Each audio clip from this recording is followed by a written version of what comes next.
खबर दिखाए ज्यादा वक्त हुआ नहीं है। वो खबर ये थी कि महाराष्ट्र में उद्धव ठाकरे गुट के एक नेता के ऊपर हमला किया गया था। ना सिर्फ हमला किया गया, लाइव कैमरे पर गोलियां चलाई गई उनके ऊपर और अंत में जब तक उनको अस्पताल लेकर जाया गया उनकी मौत हो चुकी थी। तो वो हत्या थी, सरेआम हत्या थी। और उस हत्या की खबर अभी ठीक से लोग पचा भी नहीं पाए थे दोस्तों। उस पर अभी मंथन चल ही रहा था कि ऐसा कैसे हो सकता है।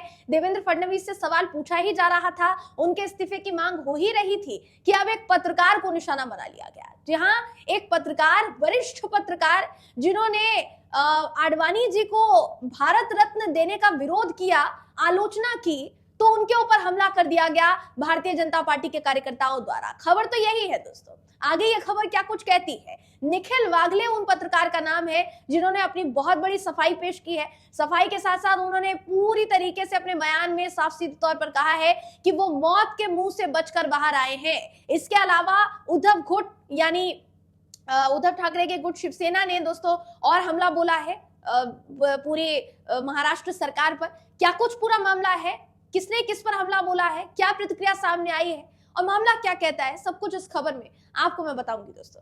नमस्कार, मेरा नाम है जयंती झा और आप देख रहे हैं सोशल न्यूज। दोस्तों, महाराष्ट्र में लगातार ऐसी घटनाएं सामने आ रही है जिसको देखकर हर कोई दंग है कि क्या ये महाराष्ट्र ही है या फिर कोई भारतीय जनता पार्टी शासित राज्य हो चुका है जहां गुंडे बेखौफ घूम रहे हैं, हाथ में लाठी, डंडे, पत्थर, स्याही, अंडे, पता नहीं क्या क्या लेकर वो घूम रहे हैं खुलेआम सड़क पर। जैसे ही देखेंगे कि भाई सत्ताधीन पार्टी का विरोध हो रहा है या मोदी जी के लिए कुछ कह दिया गया है या आलोचना की गई है, तो उस शख्स पर, उस व्यक्ति पर हमला कर दिया जाएगा। भले ही वो किसी पार्टी का नेता क्यों ना हो, वो सांसद हो, वो विधायक हो, वो नगर परिषद का नगर पार्षद रह चुका हो, या फिर वो एक पत्रकार हो, स्वतंत्र पत्रकार हो, कोई भी हो, आलोचना की है तो आप पर इसी तरीके से हमला किया जाएगा। क्या ये मान लिया जाए? देवेंद्र फडणवीस से अभी कुछ ऐसे ही सवाल किए जा रहे हैं दोस्तों। मामला पूरा क्या है बिना देर की आपको बता देते हैं। उसका वीडियो आपको अभी नहीं दिखाऊंगी दोस्तों, आपकी स्क्रीन पर बेशक वो वीडियो देखिए। शुरुआत से लेकर अब तक हमने चलाया है ताकि आप देख पाए कि हमला किस कदर भयावह था कि किसी की भी रूह कपा दे। किसी पर भी, किसी की भी गाड़ी पर अगर इस तरीके से हमला किया जाएगा, वो भी पुलिस इस बात की गवाही दे रही है कि किस किस ने हमला किया, क्या अब भी सरकार चुप बैठेगी? क्या अब भी सरकार खामोश रहेगी? सवाल ये पूछा जा रहा है। आपकी स्क्रीन पर खबर है दोस्तों जो कहती है कि पत्रकार निखिल वागले की कार पर भाजपा कार्यकर्ताओं का हमला। यह महाराष्ट्र में हुआ है। वरिष्ठ पत्रकार निखिल वागले की कार पर पुणे के खंडोजी बाबा चौक पर भारतीय जनता पार्टी के कार्यकर्ताओं द्वारा कथित तौर पर हमला किए जाने के बाद विपक्षी दलों ने महाराष्ट्र सरकार की तीखी आलोचना की। वागले ने आडवाणी को भारत रत्न दिए जाने को लेकर पीएम मोदी पर टिप्पणी की थी, ऐसा कहा जा रहा है।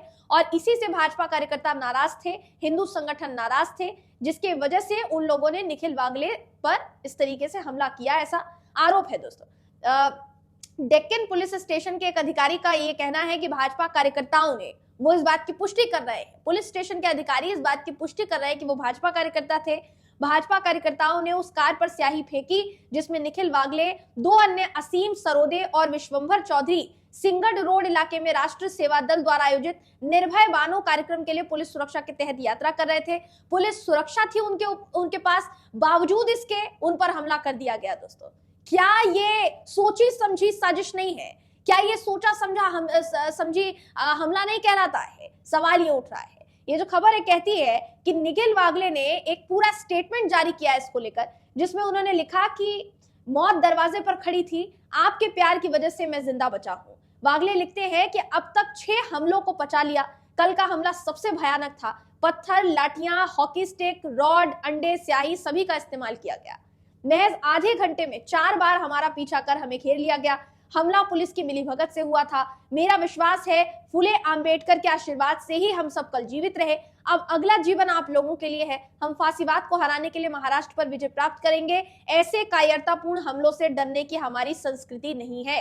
मैं यहाँ कह रहा हूं, मैं फिर से अपनी जान जोखिम में डालूंगा ताकि ये देश हिंदू पाकिस्तान न बन जाए, ये उन्होंने कहा है दोस्तों। इसके अलावा देखिए, इस पूरी घटना पर संजय राउत जो कि उद्धव गुट के नेता हैं, उन्होंने बड़ा बयान दिया है। उन्होंने कहा है कि वरिष्ठ पत्रकार निखिल वागले की कार तोड़ दी गई, उनकी कार पर स्याही अंडे फेंके गए। पुणे में भाजपा द्वारा लोकतंत्र की हत्या करने का बेशर्म प्रयास एमबीए को रोका नहीं जाएगा, आपको शर्म आनी चाहिए। देवेंद्र फडणवीस, आप अपने कैडर को नुकसान पहुंचाने और घायल करने का आदेश दे रहे हैं। महाराष्ट्र की अभागी बेटियां, महाराष्ट्र तुम्हें माफ नहीं करेगा। यानी आप समझ लीजिए दोस्तों कि ये सब कुछ जो कुछ भी हो रहा है इस पर बड़ा उन्होंने आरोप लगाया है। दोस्तों ये भी उन्होंने कहा है कि महाविकास आघाड़ी की कई महिला कार्यकर्ताओं को भाजपा के गुंडों ने पीटा और उन पर अंडे पत्थर ईंट फेंकी गई, जबकि पुणे पुलिस जो है वहां पर मूक दर्शक बनी रही। अब सबसे जरूरी बात ये कि हमला कैसे हो गया। पुलिस जानती है कि भाजपा कार्यकर्ताओं ने हमला किया, पुलिस की सुरक्षा वहां थी निखिल वागले के साथ, तो क्या पुलिस की मिलीभगत से ही ये हमला हुआ है? ये सवाल निखिल वागले ने पूरी तरीके से उठाया है। ना सिर्फ सवाल उठाया है बल्कि वो तो इस बात की पुष्टि कर रहे हैं कि मिलीभगत से ही ये हमला हुआ है। अगर इस मामले में कार्यवाही नहीं होती है दोस्तों तो सवालों की जो कतार है वो और लंबी होगी, लेकिन इन सवालों का जवाब निकलकर कब तक सामने आएगा, फिलहाल इस पर नजरें जो है टिकी हुई है। क्या महाराष्ट्र में जंगल राज आ गया है? अपनी राय हमें कमेंट करके जरूर बताइएगा। अगर आपको ये वीडियो पसंद आया हो तो वीडियो को लाइक कीजिए, शेयर कीजिए, चैनल को सब्सक्राइब करना बिल्कुल भी ना भूलें। फिर मुलाकात होगी आपसे अगली वीडियो में, तब तक के लिए नमस्कार। चैनल को लाइक, शेयर एंड सब्सक्राइब करें और बेल आइकन दबाना ना भूलें।